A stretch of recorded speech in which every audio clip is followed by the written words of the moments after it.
Over here this morning listening to the message, and right as I pulled off, it said, and Jesus was forsaken by God, so we don't have to be. Yeah, who said that, me? No, the... I thought I removed all those.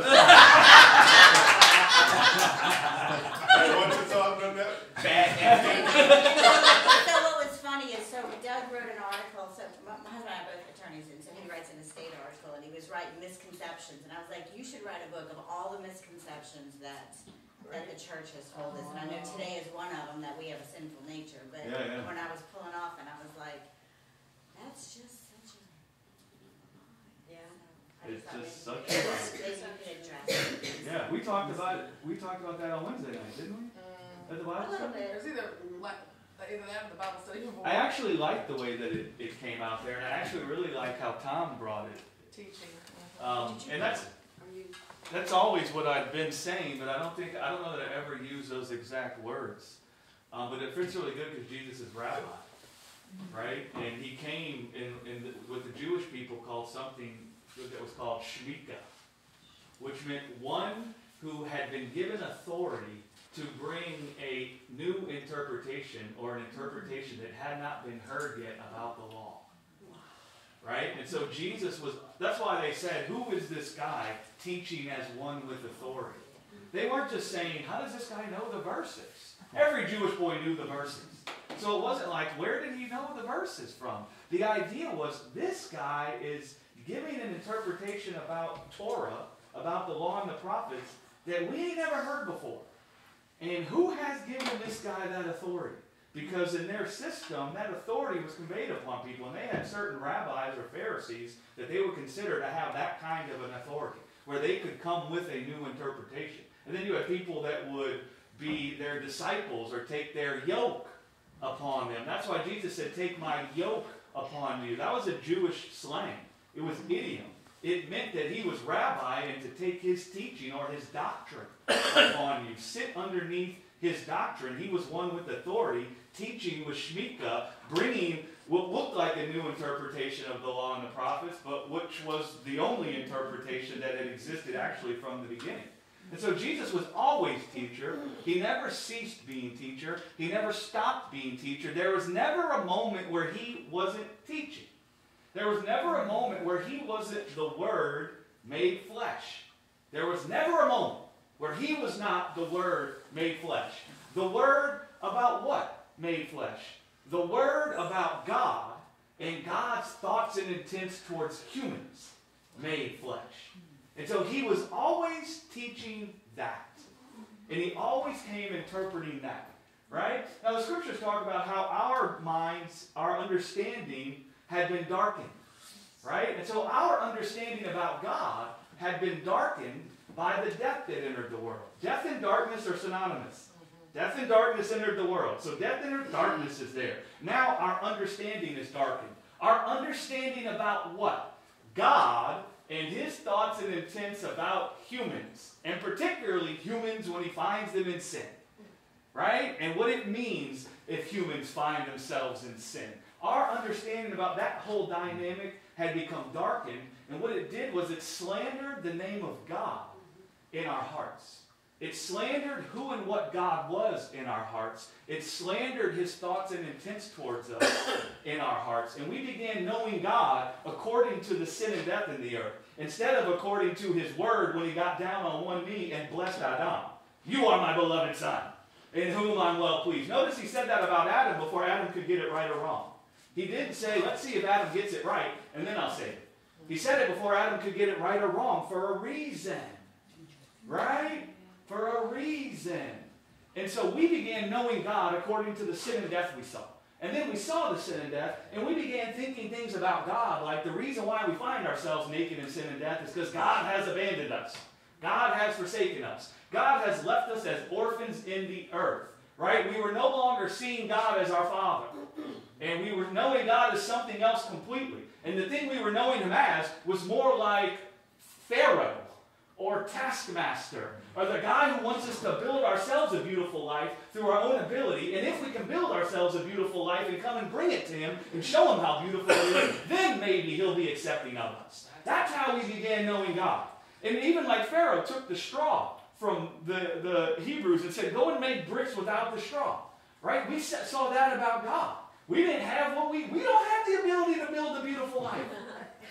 And so now we got this guy who demands that we build a beautiful life, and if we can build a beautiful life, then he'll come and FDA stamp approve our beautiful life. Okay, you're my children. Right? That's how we began knowing that guy. Well, at first we're thinking, yeah, we can do it. Look at this great ability we got. Then the more we tried to build a beautiful life, we saw we could only bring forth thorns and thistles. Right? And then we felt real sad. And then that kind of morphs into bitterness towards God. You ever have somebody expect something from you that you can never do? You ever notice how you try real hard at first?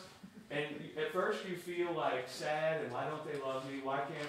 And then if you keep doing that for a certain period of time, it switches over into bitterness. What the hell's wrong with that? Right? Your mind becomes filled with, that is so big. Yeah. Right? That's why you see people like Nimrod that says he was a mighty hunter before the Lord. What that means is he shook his fist at God and said, I don't care what you say. We will exalt ourselves. We will preserve our own lives. We're going to build a big tower so that the next time you try to kill us, we're going to be above the flood. Now, God wasn't the one that sent the flood to kill them. If you read Peter, Peter says that 8 were saved by the flood. Saved by the flood. And so the flood was actually coming to destroy sin and death. And God actually had an ark that anybody could have got on the ark. And God had Noah preaching for 120 years about the righteousness of God towards them, to hear their cry, to hear their suffering, to hear their grief, and that he was going to take out what was bringing their suffering, and he was going to preserve their lives in this ark while he took out the darkness that was causing their suffering. Noah, 120 years told them that. A preacher of righteousness. Whose righteousness? He wasn't telling the people to act right. My goodness, go and read in the Psalms. You know how it describes a preacher of righteousness? As a guy that stands up out of the miry clay and declares the goodness of God to preserve their lives.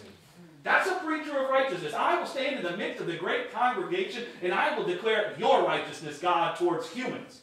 What was Noah doing? Telling God hears our cries. He grieves with us. He's crying over our suffering. And he is going to bring a flood to the sin and death that's in the earth. He's going to wipe it clean from the sin and death. And he doesn't want us to die with sin and death. So we're building this ark so our lives can be preserved. Anybody could have got on that freaking ark. But didn't what you just say indicate that God brought the flood? Didn't Noah say? Yeah, God brought a flood to sin and death. Absolutely. But not to Yeah, God, you can look at it this way. Did God bring a flood to sin and death in Jesus?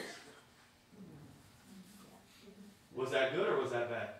It was good, right? And so you have to look at the way you're reading the scriptures. When God comes back as a consuming fire, when his face shines like the sun, that's light. That light is life.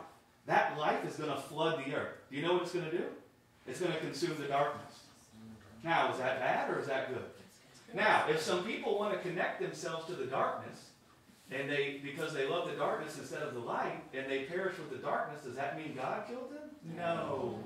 In fact, the Bible goes on and on about how they condemn themselves. Even under the law, it makes a point to say their blood is on their own hands. Right? And so God can't keep a person from storing up for themselves death. He can't keep them from that. Neither is he just going to let sin and death exist forever. There's coming a day where he's going to have heard the grief enough, and he's going to get rid of it.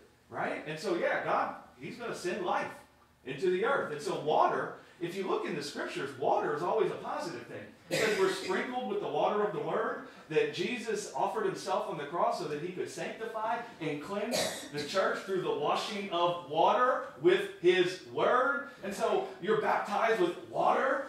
It was a good thing. The water comes to cleanse from sin and death. But if you want to join yourself to the sin and death, listen, man, sin and death doesn't have eternal life. It's perishing. And so if you want to join yourself to sin and death, then you have condemned yourself unto the same end as sin and death. Right? Does everybody see that? Well, it was just like with Sodom and Gomorrah. The Lord just brought the light. Yeah. It was there. Yeah. He just showed up. He just showed up. And it actually says that in the Hebrew. It said, when you look at the fire and brimstone, in the Hebrew, that means theophany. It just means the presence of God. It just means God showed up unveiled and stood in the midst there. Right? Now, anybody could have run to God and said, Abba. But none of them did.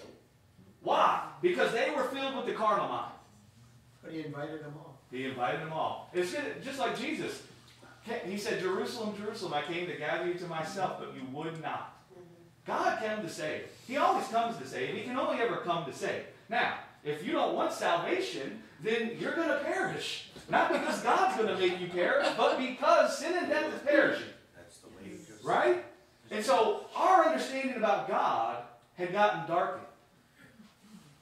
And because of what we thought about God, we couldn't rest in Him. We couldn't trust Him to preserve our lives or to give us life. Because we didn't have a good view and opinion of that God. Right? Jesus came and said, glorify me. And I have authority over all humans. Because I'll be a human that has sin and death on them. When you come and raise me up out of the grave, that's going to reveal the truth about you and what's in your hearts towards humans, even when they're in sin and death. That's going to reveal the truth to all humans. Because all humans are busy thinking now that because of their sin and because they're in death, that means you've abandoned them and that you've orphaned them and that really you're the one punishing them with the death. And so your image has gotten marred in the hearts of humans, is what Jesus is saying there. So the image of God had gotten marred in our hearts. And because of the marred image we had, we couldn't rest in Him. We didn't see that He was full of integrity towards us. We thought He was full of evil thoughts. We thought He was filled with thoughts of punishing, condemning, beating, accusing, uncovering nakedness. That's what was our thoughts about God. Well, guess what? You ain't coming to that God. You ain't resting in that God. You don't believe that guy's going to care for your life. In fact, you believe He's going to snuff it out when He finds you. Right? And so Ezekiel would come and say that the name of God had to be sanctified in the earth. The name of God had to be sanctified in the earth. Why? Because we had believed the lie. The serpent come and painted an image of God in the earth and in our hearts that told us, that guy's forsaking you. Look at you. What are you going to do now? If He really is your Father, where's He at? Look at you. If you really are His Son, why isn't He coming here to claim you? You're an orphan, man. You're left here to have to preserve your own life. That's what we thought about God. So now Jesus comes, just like John says in chapter 1, that the Word, or God, or the Word about God, was made flesh. The only truth about God was made flesh. And so it was a light to all humans that led them to the place where they could see God as Abba instead of as Pharaoh. Right? That's why John come and said, no man has seen the Father but the Son.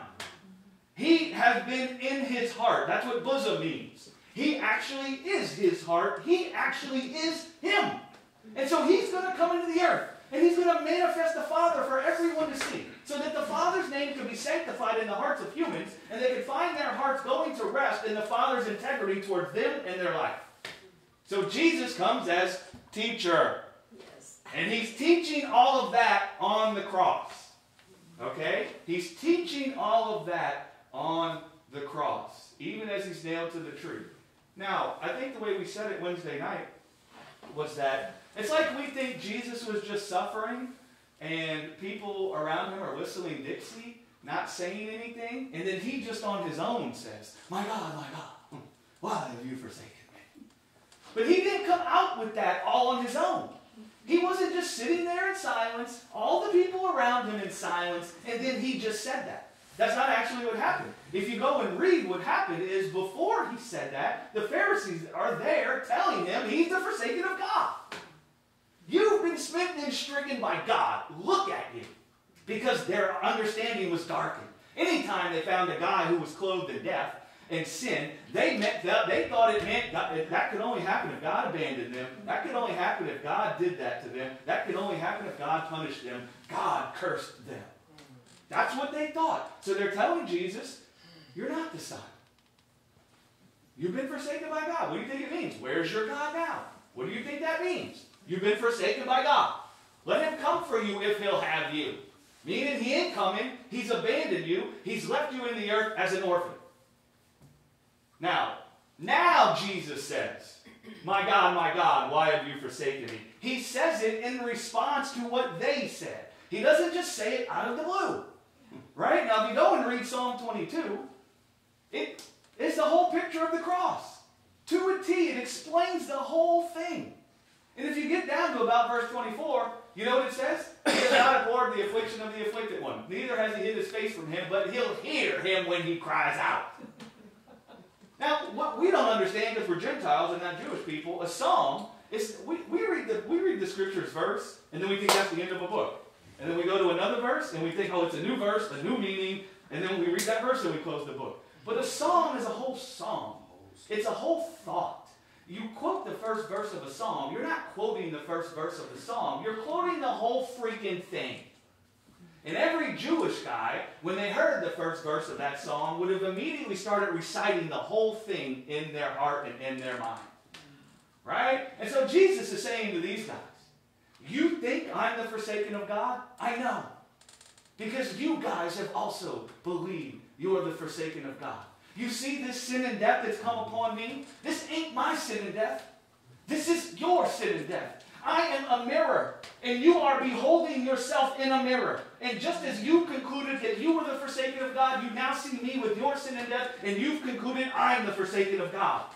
My God, let's weigh that and see if it's true, because I'm teacher, I'm rabbi, I'm one with authority to interpret the scriptures. I see what you've brought to me, now let me bring this to you.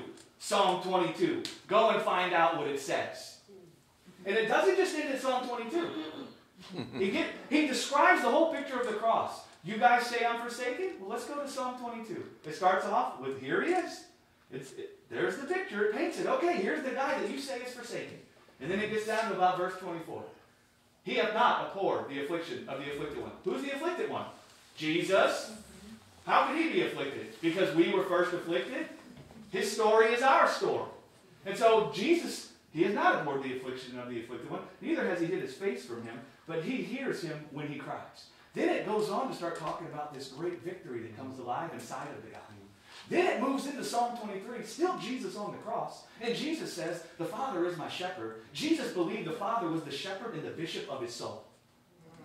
And he has actually led me to the place while I was nailed to this tree. He hasn't left me alone. He's with me, even in me. And he has shepherded my soul, and he has filled it with the fatness of his life. He has made me to lie down in the tender green grass. He has led me beside the still waters of his grace that will uphold my life, even and bring my life out of the grave. He's prepared a table for me in the midst of my enemies. Who was his enemies? All the death that was encompassing him while he was on the cross. Yea, though I walk through the valley shadowed by death, my heart is not filled with the spirit of fear, because I have a different spirit inside of me, the spirit of adoption. And that spirit of adoption is testifying to me, even in the midst of this death, that God is my Father. I am his Son, Abba. It says the spirit of adoption leads us where? To the place we cry out what? Abba. Did Jesus cry out Abba on the cross? Yes. Okay, what spirit did he have? The spirit of fear or the spirit of adoption? Okay, can a guy have the spirit of God and be forsaken? No. You see that? And it's what the meditation of Jesus' heart was. Because we often think, it's about, a lot of Christians, it's about, I've got to memorize scripture. I've got to remember this verse, I've got to know this book, I've got to know where this lands in the Bible and what this is about. But the meditation of Jesus on that cross was that those were the things that he was dwelling on. Those were the things he was thinking about. Those are the things that when he went up the mountain to be alone, he was meditating, seeing that the scriptures were revealing who he was and what he was going to do. And the beauty of on the cross that, yes, he said, I'm forsaken, but he's saying that for the people around him. But the meditation in his heart is that all this sin and all this death upon me will not overcome me, and you will raise me up. Yeah. And you will raise me up into this glorious, glorified body, and sin and death has nothing on me. Yeah, and it's beautiful. I mean, it's like, so it's just, Jesus not just sitting there thinking, I've got to memorize this scripture. I don't know about you, but for years it was like, I've got to know the scriptures and I've got to memorize this verse and memorize this, and that does you no freaking good. It doesn't do any good. Yeah, you might know some scripture, but it's not the meditation in your heart. Do you know the so word? What was going on with Jesus? What was Jesus when he was here on earth? What was he thinking about? What was he meditating about? What was he dreaming about? That came out on the cross. And the 22nd, of course, described the entire scene. They had separated his clothes. They were gambling over his clothes.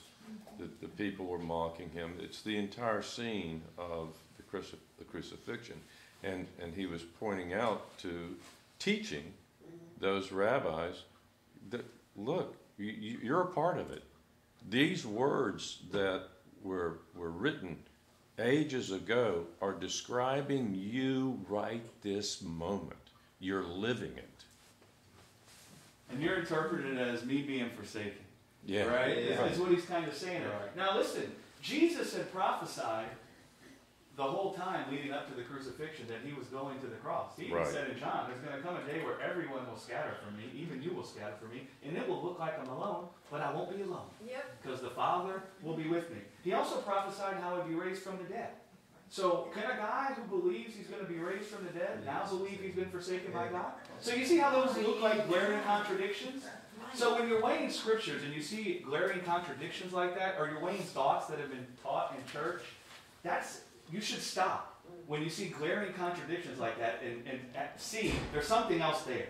There's something there that's more than meets the carnal eye. Lord, what is it? And you start inquiring with God. But you notice Jesus was raised from the dead three days later. What did that declare? You know what it declared? That Jesus wasn't forsaken by God. You know what else it declared? That God had never forsaken man. That God had never hid his face from man. That God had never abandoned man in the earth. That God had never left man as orphans in the earth. And I just did a post about this yesterday. Well, some people will say, but Greg, wasn't God's face hid in the Old Testament? Yeah, you know what it was hid from? It was hid from our union to sin and death.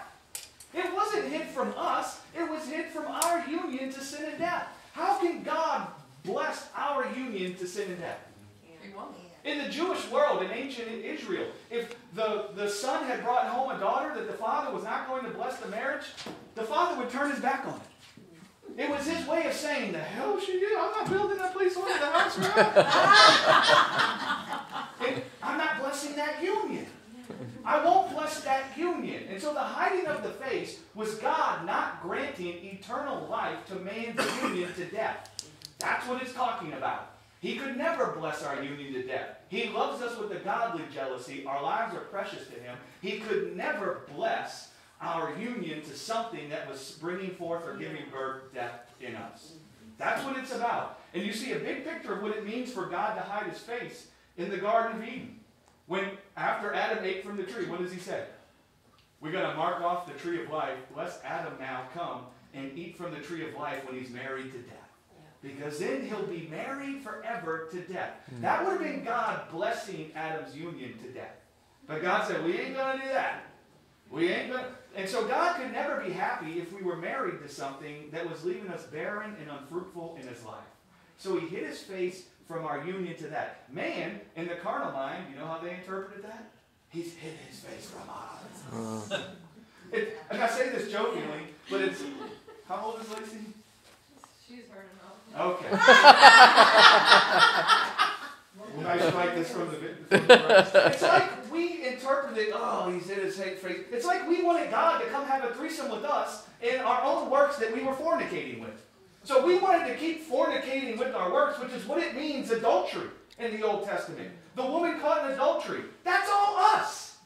It's not just that woman. And you know the adultery we committed? We were fornicating with our own works. We were being intimate with the strength of the flesh for life. We wanted to continue with that intimacy, and we wanted God to come fornicate with us. We wanted God to come grant his seed to our fornication with our own works. Yeah. And God's not like the kid that's taking his ball home because we won't play the game he wants to play. He's not going to come grant his seed of perpetuity to a fornication that results in his man dying. How can he? How can he? How can he deny the love he feels in his heart? How can he deny the vision that's in his heart where he sees how wonderful life will be with his man in it? How can he deny that? How can he deny what he felt when he made man and he saw Adam? He can't. Even if you deny him, he will not deny the truth. He can't. He can't. And so that's what it looks like, God hiding his face. And that's Jesus as teacher, as rabbi, teaching us that we weren't forsaken by God because we had all concluded that we were. Right? And so how do you teach a people? You enter into their darkness so they can see themselves from the outside looking in. You ever notice how sometimes it's easier to see situations from the outside looking in? Like with marriages. Man, sometimes I fight with my wife, and I don't see what's going on there, and I get frustrated and stuff. Well, then I have a friend, and I go sit with a friend, and they're telling me their situation, and I see it so clearly, and I'm like, oh, and then I see, oh. Right? Like I never could have seen it in my own thing, because you're in it, right? Right. You're feeling the thing. But then you see it somewhere else, and it's so clear, and then that helps you to see your own life. What did Paul say? We're transformed by what? Beholding ourselves in the face of Jesus as if we were looking in a mirror. We behold our life in his face. All of it. We're supposed to behold our history with God in the face of Jesus. So we could come out with the correct interpretation of our lives with God. Right? And so Jesus come to teach, you have never been forsaken by God. He's never hid his face from you. What he turned his back on was this sin and death that was killing you. And he only did that because his heart is filled with everlasting kindness towards you, and he wanted to preserve your life. And so Jesus comes teaching that, and the resurrection is the proof. Why? Because Jesus, what did he cry out on the cross? Father, into your hands I commit my life. And what happens? Jesus comes out of the grave, clothed in the immortality of God, sin and death having been conquered in his flesh by the Father's love for him. What did that tell all of us? That guy we thought was forsaken was never forsaken. Wait a second, that guy looks like us. Wait a second, I see myself in his face. That means God's never forsaken me. You see how that brings a new song out of our hearts? The song in our hearts was, my God, why have you forsaken me? Why do you think we all feel that when we encounter death? Don't we all have felt that? And so now we have a new song. You have not abhorred me in my affliction, neither is your face hid from me, but you hear me when I cry out to you. Abba! It's a song. It's a new song you have in your heart. Now that's from the perspective of Jesus as rabbi. From the perspective of Jesus as man, just man like you and me tempted. When Jesus was on the cross, the serpent was tempting him again. If you go back to Luke, it says that after Jesus resisted the temptation, that the devil left him till a more opportune time to tempt him. When was that more opportune time? When Jesus was nailed to the tree. Now, in the first temptation, when Satan came and tempted him, notice what he said. If you are the Son, use your ability, turn those stones into bread, and feed yourself with life. Prove you're the Son, is what he's basically saying. Justify yourself by giving yourself the life of God. By bringing forth life in yourself. How did Jesus combat that temptation? Back in Luke 4, he quoted the Word. Okay, fast forward to the more opportune time. Jesus as a man, nailed to a tree. Guess who's coming to tempt him again? The serpent. Guess what Jesus told the Pharisees? You are of your father, the devil. So who was there tempting Jesus when he was on the tree? The Pharisees. What were they saying? If you are the Son. Same thing they said in Luke 4. What are they tempting to do? Prove you're the Son. Come down off the cross. Use your ability. Save yourself from the death that's come upon you and give yourself life. Same thing the serpent said in Luke 4. And what does Jesus do? The same thing he did in Luke 4. He quotes what? The Word. He quotes the Word back to them. And what does that Word say in Psalm 22? Get back down to around verse 24. He hath not abhorred the affliction of the afflicted one, neither is his face hid from me. When I cry out to him, he will hear me. Watch and see. Right? I'll be back from the dead soon. There's a New All Nations song. I love that song. There's certain expletives in there that I won't say. But the guy says some expletives, and he says, I'll be back from the dead soon. Right? And so when Jesus is quoting that, if you keep reading into Psalm 24, which is still the heart of Jesus, do you know what it talks about? The King of Glory. It talks about the King of Glory coming. You know what that's talking about? Jesus coming out of the grave. Right? You see how he's declaring the word of truth in the face of the lie of the serpent? That's why he quotes that psalm. He's not just quoting the one verse. He's quoting the whole thing there. Right? And there's a reason he's quoting the whole thing there. I love that Bono song when he said, the day death died. The day death died. I love the way Bono says that. I believe in kingdom come, when all the colors shall blend into one. Blend into one. He's talking about the King of Glory. He's talking about eternal life. That guy got a great revelation. What's sad is the legalistic, carnal church want to hate him. Right? I promise you, he's got a deeper revelation of Christ than any of them got. For a guy to come and say, listen, my whole life was tormented. My father, they grew up without my father. My father was passed away. Then my grandfather who helped raise me passed away. And then while I'm at my grandfather's funeral, my mom dies on the spot. And you think somebody didn't taste death? Him. And he said it tormented him. And said that he went to the place where death died. He said, Calvary. He went to the place where death died. Right? That will set you free. You see you're dead to death? Oh man, you'll start doing some living. You will start doing some living if you see you're dead to death. If you see that you're alive to death, if you're all the time thinking about how death and corruption can steal from you, it will give birth to the carnal mind in you. And then you will start trying to reason about the death and suffering you see that's all around you from the carnal mind. Then you'll start coming up with all types of carnal mind conclusions about the whole thing, trying to bring yourself peace. Right? You'll come up with so many conclusions about that thing. You'll try and wrap up this pretty little thing to help you deliver yourself from your own suffering. Right? All the while, ain't none of it come from God. And you not only do you not deliver yourself from the suffering, but you go on and add more suffering. Because you've heaped now the carnal mind on top of the suffering you already had there. Right? You're not thinking with a sound mind. Right? You're not thinking with a sound mind. I mean, that's what I wanted to talk about when we came in here, was a sound mind, if no one had anything to say. Right? Because we started talking about that Wednesday, a sound mind. Right? We have been given a sound mind. A sound mind is a mind that's been set free from the death that's in the earth. It means your reasoning about life isn't born from suffering or death. Your reasoning about life is born from God's incorruptible life. And what it does is, it gives you a sound mind again. You can't actually have a sound thought unless it's born from life. If your thoughts are born from lack, ain't nothing you thinking there sound. Not a dang thing that you're thinking there is sound. Not one. There can be no sound thoughts born from lack. You can have a sound thought about lack if the lack is interpreted through eternal life. But if you're busy building your thoughts upon lack, ain't anything you're thinking there sound. It's carnal, it's corrupt, it's darkened. Right? And you start making conclusions about things that God never said. Right? God never told you those things. Right? Like my mom tells a story of a person that got delivered from an eating disorder. And when they got back into the woman's life, it was all the way back from when she was a little kid. And you know that little game you're trying to put your finger and your thumb? I don't know if it's a generational thing. But if you couldn't fit your hand around your wrist, you're fat. And so they went and grabbed this woman's arm, and she's like 7. Oh, we can't touch our fingers around your wrist, you're fat. And so she judged herself after something according to the flesh. She saw, I lack. I'm fat. And so from that place of feeling lack, she concluded she's fat.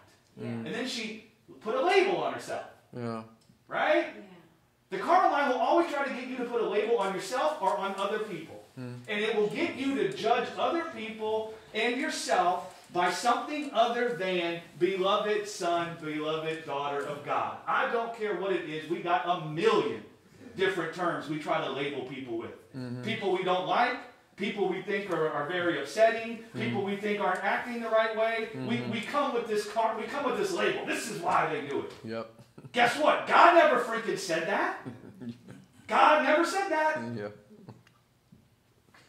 He didn't say that. But it gets back to the two wisdoms. It's like you're either feeding on the tree of life or you're feeding on the knowledge of the good and evil. And I think one of the things that is wonderful about the gospel is that you realize that you are actually dead to your own works, if that makes sense. That your own works can't give you life. It's not a source of your life. It can't do anything. But so, I know for so much of my life it was, where am I getting this wisdom from? How am I coming to conclusions? How am I thinking about life? How am I seeing myself? How am I seeing other people? And the trick is like, the devil wants you to think upon the tree of the knowledge of good and evil and have that conclusion about your life. But the cross is wonderful and Jesus is wonderful because it's like he crucified that. And so, I don't know. It's just, and that brings you to a sound mind. A sound mind. What is a sound mind? A mind flooded with life. Yeah. A mind flooded with life will give birth to soundness. right? It just will, right? And what we tend to do is we want to blame people for the hurt we feel. And then we want to put labels on the people that have hurt us. Because we think that's going to help us not be hurt by them anymore. I hate to freaking break it to you. They're not the ones causing you the pain. Yep. So if you're busy doing a wrestling match with them, you've already missed the boat. You've already missed the boat. The thing bringing you pain is the death that's in the world. That's the thing bringing you pain. We scapegoat things. The human heart thinks if we can diagnose the pain, if we can put a face on the pain, then we can at least know what we have to keep away in order to be saved from the pain. So we do all these gymnastics and calisthenics to put a name and a face on the thing, right? And that's going to help us, right? Because we can't just let a guy be the beauty. If someone in our life is causing us pain, we can't just know them as beautiful son and daughter of God. No. Because then we're not going to deal with them like the evil that they are, and we're not going to be able to protect ourselves from them. So we're going to come up with an evil label on them. Right? And that's what we do. I mean, listen, you read on Facebook, nonstop I read all these studies now. Is your boyfriend this or that? Is your girlfriend this or that? Are they this or are they that? All psychology, all studies, all crap. Yep. Pardon my language. Ain't God said none of that. Right. None of that. Yep. Right? Any pain. You know why Jesus could pray for the people that were nailing him to a tree? I promise you, ain't nobody treated you like they treated Jesus. I promise you. I promise you. And so you know why Jesus could pray for those guys and bless those guys when they were nailing him to a tree? The reason he could do that is because he didn't scapegoat them for the pain he felt. He didn't scapegoat them for the pain he felt. He knew that death, the serpent in his system, was the problem. So if I want to be healed from the suffering I feel, the answer isn't to now blame those people and to keep those people. The answer is to talk with God about how life has conquered death. My God! Holy smokes! There's even something in the Old Testament called the scapegoat mechanism. On the Day of Atonement, where they would bring in 2 lambs, 2 goats. One of them would be the scapegoat. You know what they did? They laid the sin on the scapegoat. And they sent the scapegoat out of the camp. You know what the scapegoat was called in ancient Israel and Jewishness? That's not even a word. Azazel. You know what that means? The devil. So they scapegoated the devil. Death. The serpent. See, what we do is we scapegoat the people we say have been taken captive by death. And then we try to manage those people. Right? Instead of dealing with the thing that's actually causing the pain. Right? Yeah. I promise you, what the world will tell you about the people that are causing you pain will bring more destruction. It will cause you more hurt and offense in your heart towards those people than you had before. They don't love you, they don't respect you, they don't this, that, that. Well, you come up, they're evil. They're evil. We can all think of certain names that they psychology, that they label people that we say don't act right. Right? They're selfish. They don't care about anybody but themselves. You start running down the list. How do you think you feel about a person if that's what your mind is filled with thinking of? How do you think you end up feeling about them? I promise you, you ain't going to like them. I promise you, you ain't going to bless them while they're cursing you. I promise you, you ain't going to be delivered from the pain they're bringing you. Right. You're not. You know what will deliver you? You scapegoat death. And now you start, let's take the proper medication. Every one of us knows that the doctor misdiagnoses our ailment and starts trying to treat us based on something that isn't the ailment, we ain't going to get free. And so we're misdiagnosing the pain. And then we're coming with our solutions to heal from the pain. But we've misdiagnosed the problem. The problem is death, not people. Well, I remember the first time God told me that it wasn't them that was causing me pain. I wanted to flip over the tables in this. Are you freaking kidding me? How can that be? The carnal mind got lots of understanding. How can that be? So by the time we get there with God, we done run a few laps with all of our conclusions. We got them all nice and tidy, and we think we're damn close to getting healing. Hey, we might have got a little bit of relief, because if you begin to hate somebody or blame somebody from your pain, then you push them away, and you get relief, but that's not healing. Relief is not healing. Right. But when you see the root of what it really is, like you said, like you can like look at someone and you can be so angry with them and have it sort of out in your head, but then you see what is actually the whole thing that is motivating their heart and why they're doing what they're doing. You're suddenly like, it's not the person, it's sin and death that's grabbed a hold of them, and that is the motivation of their heart, and it's separate. It's like a cancer, you know. You know, Yeah, and it's two motivations for dealing with people. We're trying to fix everybody around us, Right. and thinking that we're going to fix everybody around us. We're going to bring ourselves peace, and then be able to agree with them or whatever. But you know, you're never going to fix everybody around you. It's above your And pay another grade. question is part of the pain we have because we feel uncomfortable that we can't fix it? Is part of the pain we're experiencing that we feel uncomfortable that we can't make it right? Right. Right? Yep. Is part of the pain we feel that we feel uncomfortable that we can't bring ourselves life? Really what we're saying is those people are keeping us from bringing ourselves life. Because I promise you, ain't a single person can keep God from bringing you life. No one. And so really what we're busy with in the midst of, man, God deal. I'm so happy I got to a place with God where I no longer felt the shame at Him questioning my answers. Because that's where salvation comes. Right. But that's what Greg, you know what you're really busy with is you're upset that those people are keeping you from bringing yourself life. Yeah. Oh. The issue is them at all. It's you. That's right. That's the it. The issue is not them. Exactly. And God's like, well, Greg, let's say the person behaved perfectly. Do you think you could bring yourself life then? No. Well, then how can you now say they're the ones keeping you from life? Don't you see what they're doing? That's what comes out first, right? Yeah, Greg, but I mean, would you agree that they did worse things to Jesus? Did that keep him from life? No. That's when it's grievous for a while. That's when it says that it's not always joyous immediately when God comes and corrects the belief in your heart. Right? Because you're so convinced and you're fighting this battle and oh man, I've been so wrong. Oh man. And it's like for me, you become angry with people over things you do. I take upon myself the burden of people being free. And so I feel great pain when they're not free. Right. And I overextend myself in ways that God's never called me to do. Right. And I do it because I take the burden on myself. Right. And then, when I don't tell them no, or I don't let God heal them, I get angry with them. But I'm the one who took it on myself. No one, God didn't ask me to. I did it. Yeah.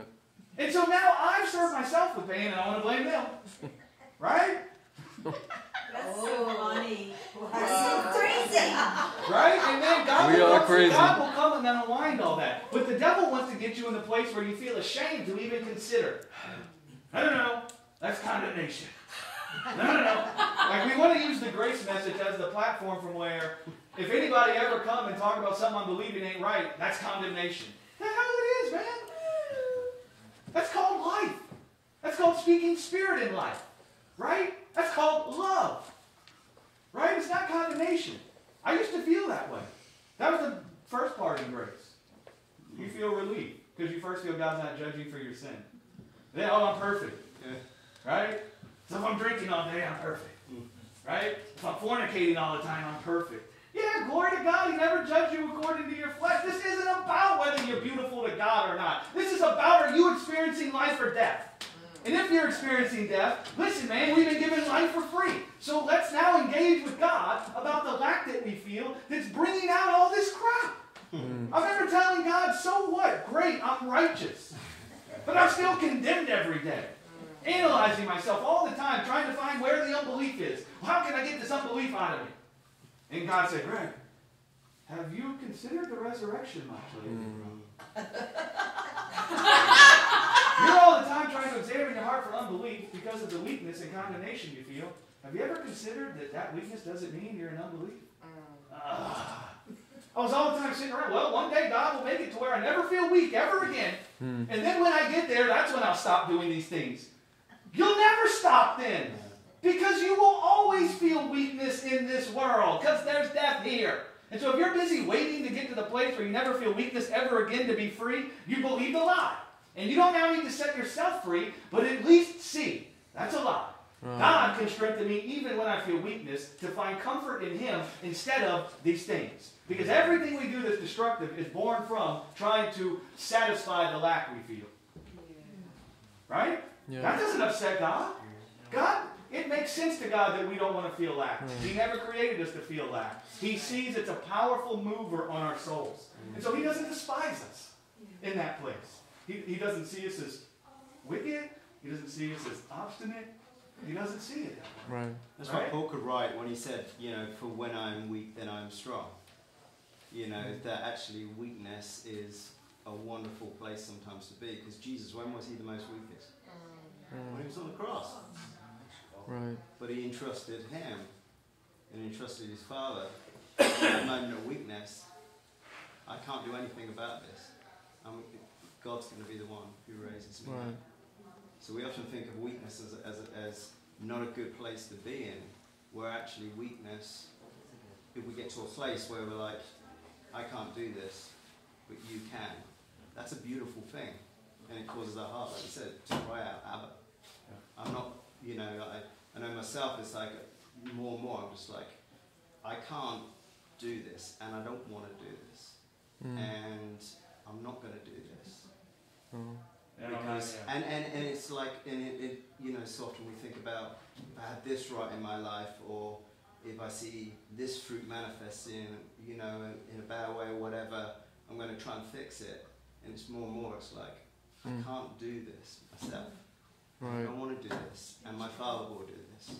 And then that brings you to a place of rest, a place of joy, a place of peace, a place of comfort, regardless of the situation.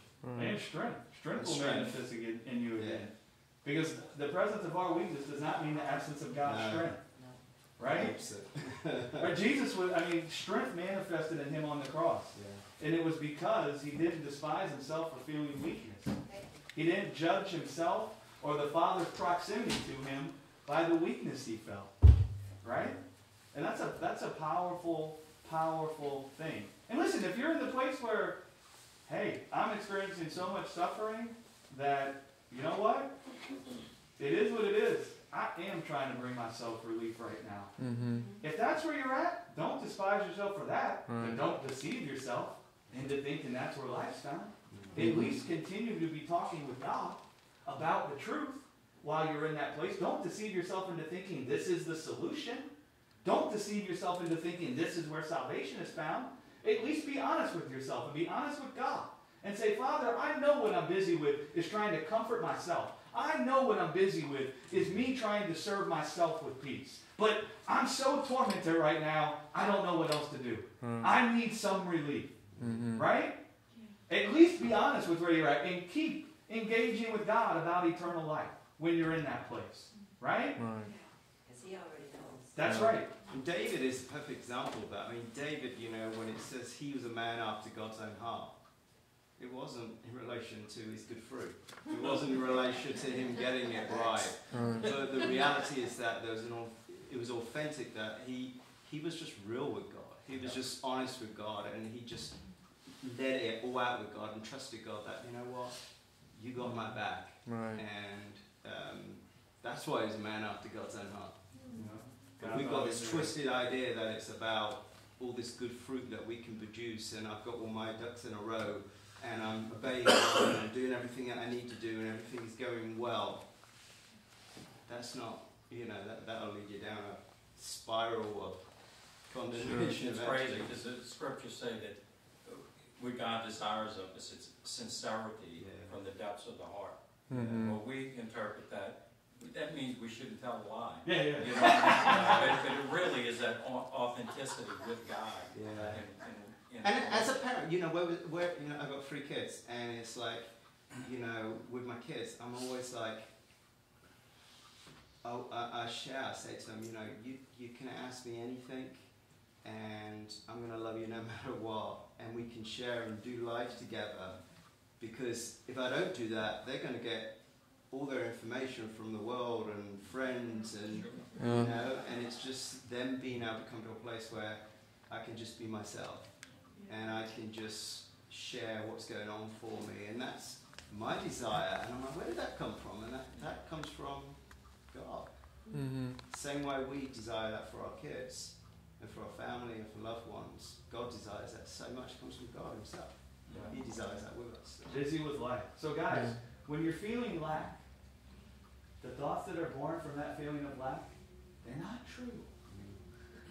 They're not true. Lack can't give birth to anything that's the truth.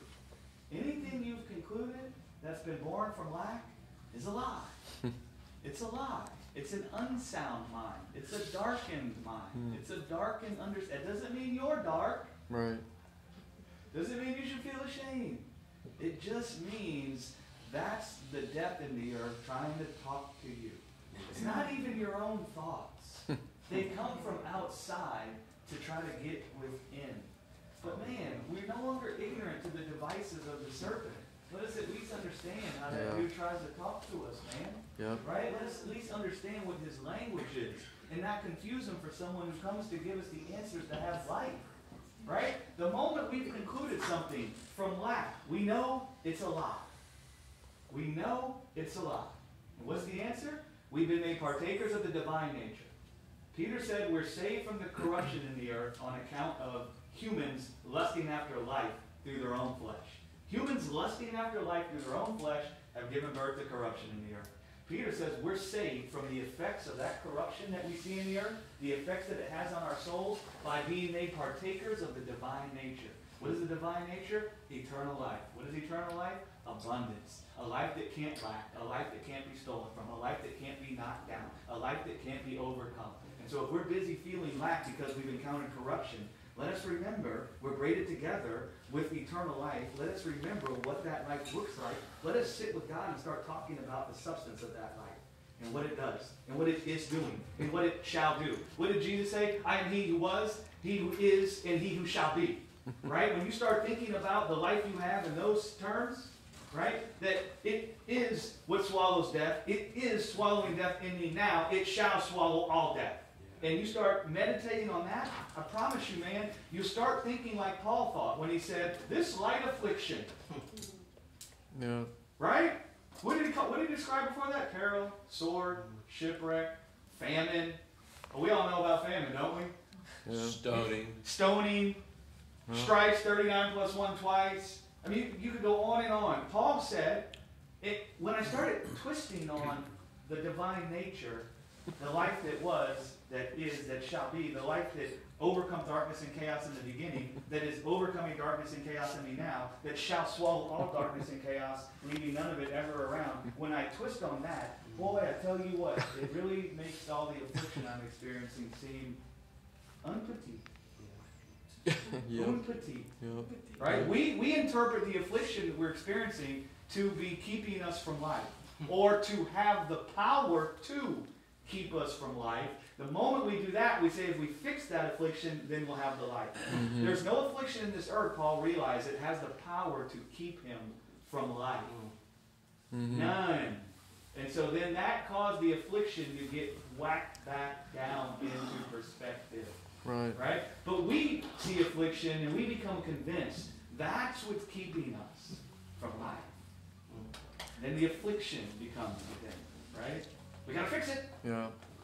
You know, I heard somebody speak on the radio earlier today, and they were quoting the old scripture about if you're lukewarm, God's going to spit you out, you know. And I'm sitting back here and I'm thinking about that, and I'm going, boy, I know how twisted that used to be in my head. You know, that it's like I'm already somebody that you need to tell, chill out. Okay, and when I hear that, I'm thinking, boy, I'm not doing enough. I'm not worked up enough. And it's almost like that can't be what this is talking about. And all of a sudden, while I sat there with that, I realized, no, this is just affirming that I am a person of passions, of emotions. You know, it's like I'm not supposed to be apathetic. It's okay for me to be frustrated with the sin and death that I see in the world. You know, it's okay for me to it's okay for me to be angry. It's okay for me to be sad.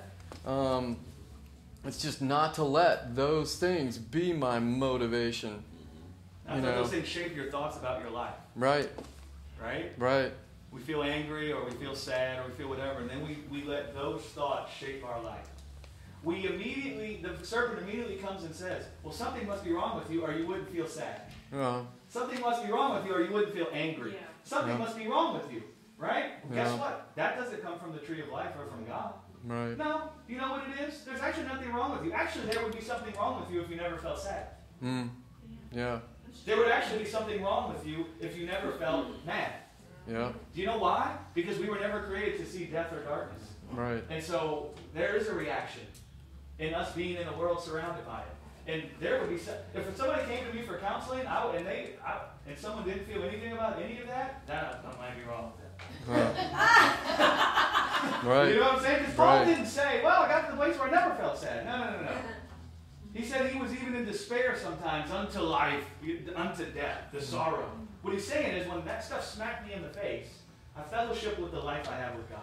And it made what was hidden crooked straight. Right. Right? There's nothing wrong. You're right, Phil. That's beautiful. Because we judge it to mean there is something wrong. Yeah. Right? No. There's something wrong with death.